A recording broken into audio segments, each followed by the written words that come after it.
کہ یہ جو داعش ہے یہ اسرائیل کے ایجنٹ معلوم ہوتے ہیں یہ لوگ. اور اسی طریقہ دیکھیے اب اس نتیجہ اس کا یہ بھی نکلا ہے کہ سعودی عرب اور ایران میں بھی ایک سلسلہ جنبانی شروع ہو رہا ہے, اور ہو سکتا ہے ان کے اختلافات بھی کم ہوں تاکہ وہ یہ ایک مشترکہ راہ عمل بنایا جائے. اور ابھی جو سعودی عرب نے 34 رکنی اتحاد بنایا ہے اسلامی ملکوں کا, جس میں پاکستان کو بھی شامل کیا ہے, اس کا بھی ٹارگٹ یہ ہے کہ اس داعش کو تحقیق کیا جائے, کیونکہ اس سے ہر ریاست کا جو سٹرکچر ہے اس کے لیے پریشانی پیدا ہو رہی ہے, اور بالکل ایک قتل و غارت گری کا ایک نیا بازار جو ہے ہر معاشرے میں گرم ہو سکتا ہے. تو اب اس میں پاکستان میں اب تک ہمارے وزیر داخلہ یہ بات کہتے تھے کہ یہاں اس کا وجود نہیں ہے. یہی نہیں بلکہ کل سینٹ میں ان سے 49 سوال داعش سے ریلیٹڈ اٹھائے گئے 20 مختلف سینیٹرز کی جانب سے, اس کا انہوں نے صرف ایک جواب دیا, وہ بھی ادھورا تھا.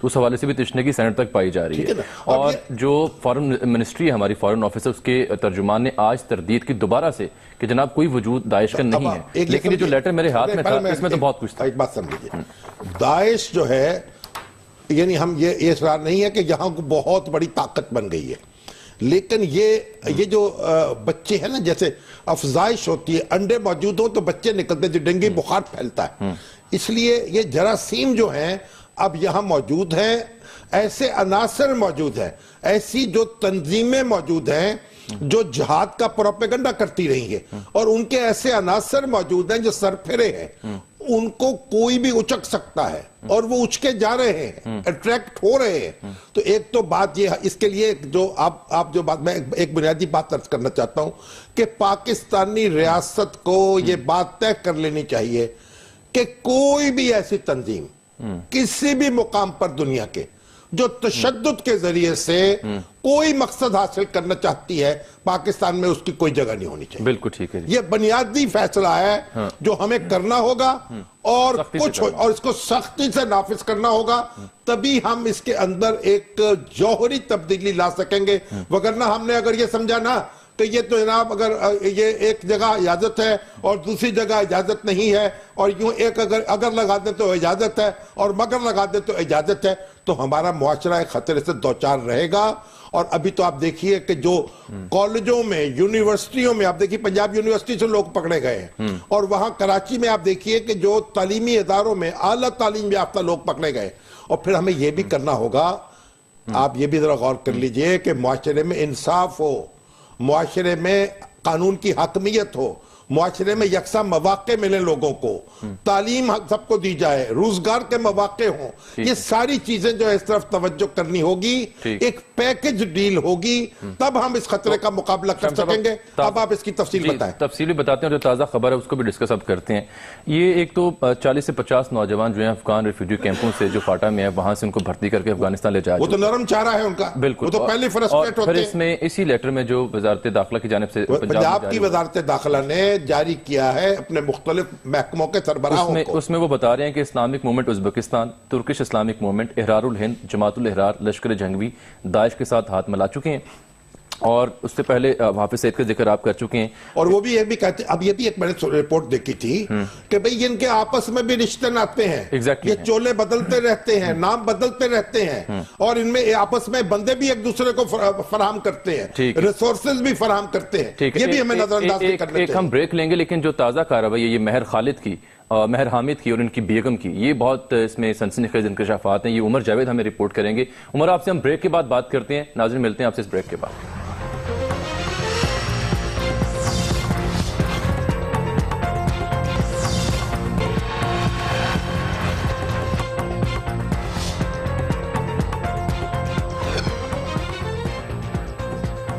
ویلکم بیک ناظرین. مہر حامد ہیں سپرنٹینڈنٹ ایف بی آر کے. شام صاحب یہ آج پکڑے گئے, ان کی بیوی بھی پہلے ہم عرض کر چکے ہیں کہ وہ شام جا چکی ہیں.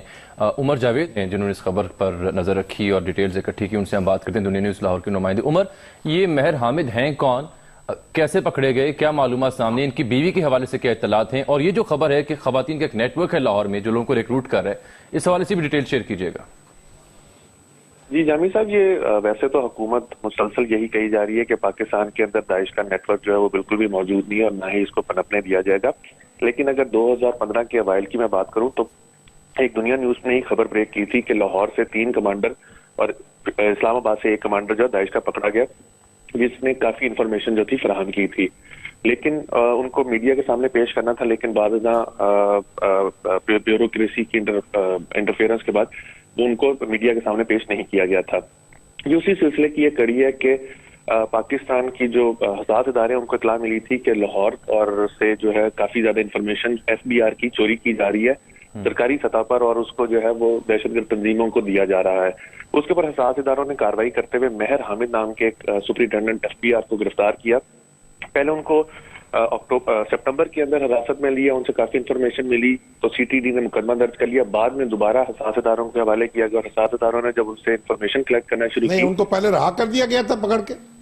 جی وہ CTD نے شامی صاحب CTD نے پکڑا تھا، حساس اداروں نے پکڑ کے CTD کو دے دیا تھا، CTD نے مقدمہ درج کیا، اور اس کے بعد دوبارہ حساس اداروں نے اپنی تحویل میں لیا اور ان سے انٹروگیٹ کیا، تو پتہ یہ چلا کہ لاہور کے اندر جو بڑی ابڈکشنز ہوئی تھی اس کے اندر ان کا کافی زیادہ کردار تھا، اور پھر جو حساس معلومات فراہم کی جا رہی تھی FBR کی، اس کے اندر کافی زیادہ ہاتھ تھا۔ اسی اسنا میں انہوں نے نہیں ابڈکشن کہاں ہوئی تھی؟ جی لاہور سے جیسے ڈاکٹر وان وائنسٹائن اور شہباز تاثیر کی ابڈکشن ہوئی، اس کے اندر بھی جو ڈیٹا فراہم کیا جاتا رہا ہے وہ اس اکاؤنٹس کی انفارمیشن بھی دی، یعنی اکاؤنٹس کی انفارمیشن کی ان کی مالی حیثیت کیا ہے تاکہ وہ لوگ جو ہے پھر ان پہ ہاتھ ڈالا جا سکے۔ جی بالکل۔ ٹھیک۔ اس کے بعد جب ان سے مزید انکشافات کا سلسلہ شروع ہوا تو مہر حامد نے بتایا کہ اس کی جو اہلیہ ہے وہ لاہور کے اندر ایک مدرسہ ہے، وہاں پر تربیت بھی دیتی ہے اور باقاعدہ لوگوں کو پرووک کرتی ہے کہ داعش کو جوائن کیا جائے۔ انفارمیشن کلیکٹ کرنے کے بعد جب حساس اداروں نے فرحانہ حامد جو جوہر ٹاؤن وحدت کالونی کی رہائشی تھی لیکن جوہر ٹاؤن میں ایک مدرسے میں پڑھاتی تھی، اس کو اریسٹ کرنے کی کوشش کی تو معلوم ہوا کہ وہ 11 لوگوں کے ہمراہ کوئٹہ پہنچ چکی ہے اور کوئٹہ کے راستے وہ شام جا رہی ہے۔ بہرحال اس کے اندر کامیابی نہیں ہو سکی، ان کو پکڑا نہیں جا سکا، نہیں وہ نکل گئی تھی پاکستان سے، جی وہ نکل گئی جی۔ لیکن اس دوران جب حساس اداروں نے مزید کارروائی کی تو لاہور کے اندر 3 FIR مختلف تھانوں میں اغوا کی درج ہوئی تھی ان لوگوں کی، جب پہلے سے ہی جی پہلے، یعنی جو ان لوگوں نے درج کی تھی یا ان کے اغوا کی؟ ان کے اہل خانہ نے یہ بتایا کہ ان کے خاندان جو ان کی بچیاں جو ہیں وہ غائب ہیں، ان کا پتہ کیا جائے وہ کہاں ہیں، اور ان کے اغوا کی جی FIR درج کرائی، حالانکہ وہ جہادی سرگرمیوں میں جا چکی تھی، گویا یا جنگجو ہے نا سرگرمیوں میں جا چکی تھی۔ جی عمر، جی بالکل شامی صاحب، اس کے اندر سونے پہ سہاگا یہ کہ لاہور پولیس جو ہے وہ مسلسل اس چیز پہ نگیٹ کرتی رہی ہے کہ لاہور کے اندر کوئی ایسی کارروائی نہیں ہو رہی اور یہ جو FIRs ہیں یہ معمول کی ہیں، لیکن جب ان سے 12 بار یہ پوچھا گیا کہ یہ جو اغوا ہوئی ہیں مغوی ہیں کہاں پہ، تو ان کے پاس اس چیز کا کوئی جواب نہیں ہے، لیکن پردہ اٹھتا گیا اور اب جو معلومات ہم تک موصول ہیں وہ یہی ہیں کہ فرحانہ حامد جو ہیں وہ ہنجروال کے علاقے کی ایک خاتون اور 2 آدمیوں کے ساتھ، اسی طرح ٹاؤن شپ کے علاقے کی خاتون اور ان کے 4 بچوں کے ساتھ اور 2 مزید مردوں کے ساتھ جو ہے 11 افراد کا قافلہ لے کے باراستہ کوئٹہ شام جا چکی ہیں اور وہاں پر ٹریننگ کر رہی ہیں۔ لیکن مزید اہم چیزیں جو ابھی سامنے آئی ہیں اس کے اندر یہی ہے کہ کوشش یہی کی جا رہی ہے، جیسے سیالکوٹ کے اندر ان کا بڑا نیٹ ورک پکڑا گیا، جی سیالکوٹ ڈسکا میں جیسے نیٹ ورک پکڑا گیا، اسی طرح سرگودا اور گجرانوالہ میں بھی ان کا نیٹ ورک کام کر رہا ہے جس کے اوپر نظر رکھے ہوئے حساس ادارے، اور ان کی کوشش صرف یہی ہے کہ پاکستان کے اندر ٹریننگ کیمپ جو ہے وہ بنا لیا جائے تاکہ لوگوں کو یہاں پہ ہی ریکروٹ کیا جائے، یہاں پہ تربیت دی جائے اور پھر یہاں سے ان لوگوں کو جو آگے بھیجا جا سکے۔ ابھی جو ریسنٹ انفارمیشن جامی صاحب میں آپ سے شیئر کرتا چلوں وہ یہی ہے کہ حساس ادارے جو ہیں اس چیز کو مانیٹر کر رہے ہیں کہ داعش کے ساتھ پہلے صرف TTP کا الحاق تھا کہ TTP جو تھی وہ داعش کو سپورٹ کر رہی تھی، لیکن ابھی حالیہ جو چیزیں سامنے آئی ہیں ابڈکشن کی، اس کے بعد حساس اداروں نے اپنے پیرامیٹر جو ہیں وہ بڑھا دیے ہیں اور القاعدہ کی طرف بھی چلے گئے کیونکہ القاعدہ پاکستان کے اندر کافی زیادہ اسٹرانگ ہوئی بھی ہے۔ اب اس چیز کو بھی دیکھ رہے ہیں کہ القاعدہ میں کون کون سے لوگ جو ہیں وہ داعش کو سپورٹ کر رہے ہیں اور اس چیز کو بڑھانے میں کن لوگوں کا ہاتھ۔ عمر بہت شکریہ آپ کا۔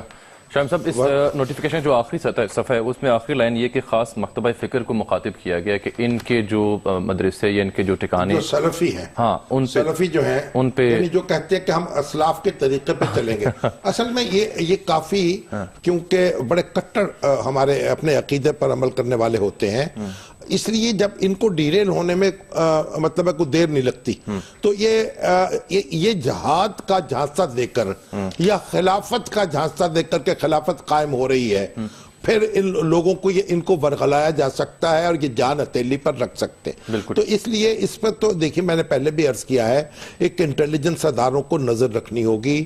اور پھر یہ ہے کہ جو یہ ہمارے یہاں جگہ جگہ جو سلسلے قائم ہے خواتین کے ان کو دیکھنا ہوگا اور اس کے ساتھ ہی ساتھ علماء کرام جو ہیں ان کو حرکت میں آنا ہوگا اور خواتین کے درس کے جو حلقے ہیں جو ان کے بڑے منتظم ہیں ان کو دیکھنا چاہیے. ان کی ذمہ داری ہے کہ وہ اپنے حلقوں کو ایک خاص ان کی تربیت کریں اور ایک خاص ان کو ایک پٹری پر رکھیں, ان کو ڈی ریل نہ ہونے دیں. یہ کراچی سے بھی خبر سنی نا, طالبان نے بھتہ وصولی کے لیے نیا نیٹ ورک قائم کیا تھا. انہوں نے کہا جی ہماری باقاعدہ فائنینشلی کمر ٹوٹ گئی تھی, اس نے نیا نیٹ ورک قائم کیا ڈیفنس میں. یہ 2 دہشت گرد گرفتار ہیں, انہوں نے تفتیش میں انکشاف کیا ہے کہ مالی جو ان کی ضروریات تھی اس کو پورا کرنے کے لیے پھر یہ لوگوں کو کڈنیپ کر رہے تھے, بینک ڈکیتیاں کر رہے تھے, اور وہ آج یہ سائٹ ایریا میں یہ رہائش پذیر تھے, وہاں سے پکڑے گئے ہیں اور کراچی میں یہ کارروائی سامنے آئی. یہ جو ہمارے اس وقت تو ہمارے جو حساس ادارے ہیں, ہماری جو انٹیلیجنس ایجنسیاں ہیں, وہ ایک بہت کافی مؤثر کام کر رہے ہیں, مزید بہتر کام کرنے کی ضرورت ہے. پنجاب میں بھی یہ جو اینٹی ٹیررسٹ فورس ہے وہ بنائی گئی ہے اور اس کو باقاعدہ پراپرلی ٹرین کیا گیا ہے. یعنی اس کے اندر ترکی اور دوسرے ملکوں کی معاونت کے ساتھ, خود افواج پاکستان کی معاونت کے ساتھ بہت یعنی ہائیلی ٹرینڈ لوگ جو ہیں وہ اس پہ کام کر رہے ہیں, ٹریننگ لے رہے ہیں اور اس کی وجہ سے ان کو کامیابیاں بھی مل رہی ہیں. ہمیں یہ بھی اندازہ احساس کرنا چاہیے اور سکسیس ریٹ بھی ایک اس کا ہے. اور خاص طور پر کراچی میں تو بڑی کامیابی ملی ہے اور پنجاب میں بھی یعنی تعاقب جاری ہے. یہ سستی نہیں کرنی چاہیے اور یہ معاملہ جو ہے اس کو لائٹلی نہیں لینا چاہیے. اس کو یہ لازم ہے تمام اداروں پر جن کے ذمہ داری ہے قانون نافذ کرنا, اطلاعات رکھنا, کہ ایک ڈسپلن قائم کریں. دیکھیے ابھی یہ پولیس والوں نے یہاں کیا ہے کہ اگر آپ کا کوئی کرایہ دار آئے گا تو آپ کو ایک موبائل ٹیلی فون کے ذریعے سے ہی آپ اس کی ڈیٹا جو ہے دے دیں گے. ایک انہوں نے اس طریقے سے ایک ڈیوائس سے ایجاد کی ہے اور یہ نیٹ ورکنگ ہو رہی ہے, کام ہو رہا ہے, لیکن تیزی سے کرنے کی ضرورت ہے اور بہت جلد اور بہت زیادہ کام کرنا ہے, وگرنہ یہ لوگ پھیل سکتے ہیں, وبا بن سکتے ہیں. آج مستحق افراد کے لیے 7 خطرناک بیماریوں کے علاج کی مفت سہولت اور اس سلسلے میں قومی صحت پروگرام کا افتتاح کیا وزیر اعظم نے اسلام آباد میں. 15 اضلاع میں یہ شروع کیا جا رہا ہے اور 32 لاکھ خاندان پہلے مرحلے میں اس سے مستفید ہوں گے. شامی صاحب, 6000 سے کم جن کی آمدن ہوگی وہ اس پروگرام سے بینیفٹ لے سکیں گے. آپ یہ کہہ سکتے ہیں کہ یہ جو وزیر اعظم کی طرف سے ایک نئے سال کا تحفہ ہے ہاں جی ان خاندانوں کے لیے. دل, گردے, جگر, ہیپیٹائٹس اور شوگر کے مریض, یہ مریض جو ہیں ابھی 3 لاکھ روپے تک, بلکہ 6 لاکھ روپیہ بن جائے گا آخر میں. پہلے 50,000 ہے نارمل جو ہے, پھر 3 لاکھ تک, پھر 6 لاکھ تک. جی اس سے یہ علاج کرا سکیں گے سالانہ ہوگا. جی سالانہ. اور اس میں دیکھیے جو مریم نواز شریف ہیں ہماری, وہ اس میں بہت کام کر رہی تھی 1.5 سال سے. انہوں نے بہت اجلاس کیے ہیں, ملکی ماہرین کو بھی بلایا ہے, غیر ملکی ماہرین کو بھی بلایا ہے, اور یہ انہوں نے ایک پالیسی جو ہے وہ فارمولیٹ کی ہے اور پھر ایک ڈیزائن بنایا ہے کہ اس طریقے سے ہم ایک صحت کے میدان میں لوگوں کو, بے نوا لوگوں کو, کم وسیلہ لوگوں کو ایک تعاون کر سکتے ہیں اور ان کی صحت کی گارنٹی دے سکتے ہیں. اب ضرورت ہے, ایک بات یہ ہے, یہ بڑی اچھی بات ہے, میں اس یہ نہیں کہتا کہ یہ کوئی بس بہت کام ہو گیا, یہ آغاز ہے, اس کو آگے بڑھانے کی ضرورت ہے, اس کو پھر سختی سے نافذ کرنے کی امپلیمنٹیشن اس کی ضرورت ہے. پر اس کے ساتھ ہی ساتھ جو سرکاری ہسپتال ہیں ان کو بہتر کرنے کی ضرورت ہے, کیونکہ آپ وہ علاج کرا سکے نا وہاں. تو پرائیویٹ ہسپتالوں میں لے لیتے ہیں تو ہو سکتا ہے کہ آپ کے یہ سارے جو 6 لاکھ جو ہیں وہ آنکھ جھپکتے میں خرچ ہو جائے. تو سرکاری اداروں کو بہتر کیجئے. میں تو سمجھتا ہوں وزیر اعظم کو کوئی پیکج دینا چاہیے, کوئی نگرانی کے صوبوں کو مجبور کریں کہ ان کو معاونت بھی کریں کہ وہ اپنے ہسپتالوں کو درست کریں, نئے ہسپتال بنائیں. اور ساتھ میں یہ ہے کہ پیٹرولیم عصمت قیمتیں خبر بھی آپ دیکھ چکے ہیں کہ برقرار رکھی گئی ہیں. پیٹرول کی برقرار ہے, کم رہیں گی, ڈیزل کی کم کی اور مٹی کے تیل کی. اضافہ نہیں ہوگا. ڈیزل کی 3 روپے فی لیٹر اور مٹی کے تیل کی 8 روپے. تیل کی قیمتیں ایسی, پیٹرول کی قیمتیں تو سعودی عرب میں بھی 40% بڑھ گئی ہیں, وہ بھی ایک ڈیفیسٹ کا شکار ہو رہے ہیں. لیکن لیتے ہیں ناظرین ایک بریک, واپس آتے ہیں تو پھر بات کرتے ہیں عدنان سمیع خان کی بھی.